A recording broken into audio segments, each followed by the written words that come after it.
office with a person staffing the window, a crowd of passengers milling about, but nothing apparently happening.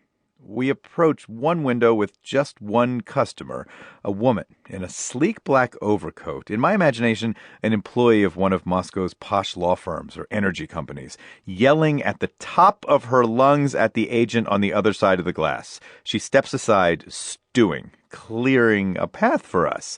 Deep breaths, deep breaths. Здравствуйте, Sergei says to the ticket agent, who just stares back. She has cropped hair that's dyed a color popular among many Russian women. It's an unnatural red, slightly less orange than a carrot, and clashing dramatically with her apple red Russian Railways vest. Her name tag identifies her as Anna Nikitinka. I see Anna's mouth move, and I'm fairly certain I hear something, but it's barely audible. There's a speaker on our side and a microphone on Anna's, but the system is not accomplishing much. Sergei yells the details of the tickets we want. Third-class tickets in a few days from Yaroslavl to Nizhny Novgorod, then a few days later to Izhevsk. This seems to have done something productive because Anna begins slamming keys on her keyboard. Something totally inaudible. Sergei, что? What?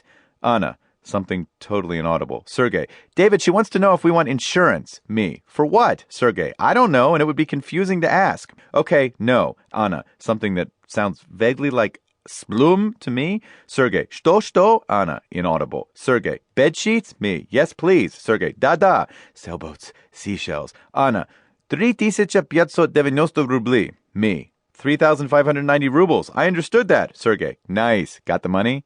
We pay, it's around $120 total for 2 third-class seats on these legs of our journey, and we receive beautifully printed pink tickets with the gold seal of the Russian Railways, the reward for all of our troubles. As we walk away, the woman in black returns to the window, and she begins screaming at Anna. Misery loves company, and just for fun, I decide to linger. Sergei translates what the woman in black is yelling at Anna about. You didn't tell me when you sold me this ticket that I was in an upper berth? Do I look 20 years old? I have high blood pressure. I can't travel like that. Sergei explains that this outburst is likely more about status than this woman's health.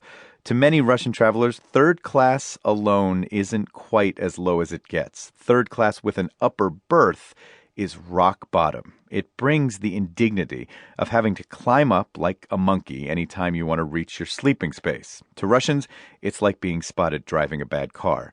David, a Russian may work in agriculture and have a job digging mud, Sergei tells me as we both lean against a wall near the ticket counters. But if it makes him enough money to buy a fancy car he's happy to boast about, so be it. It's not about what business you're in. It's about whether the business makes you the money you need to drive the car around. Status is everything. It's a reality that often becomes comical. I recall once marveling at it inside a wine bar in Austria. Rose and I were on vacation there and told the bartender we were living in Russia.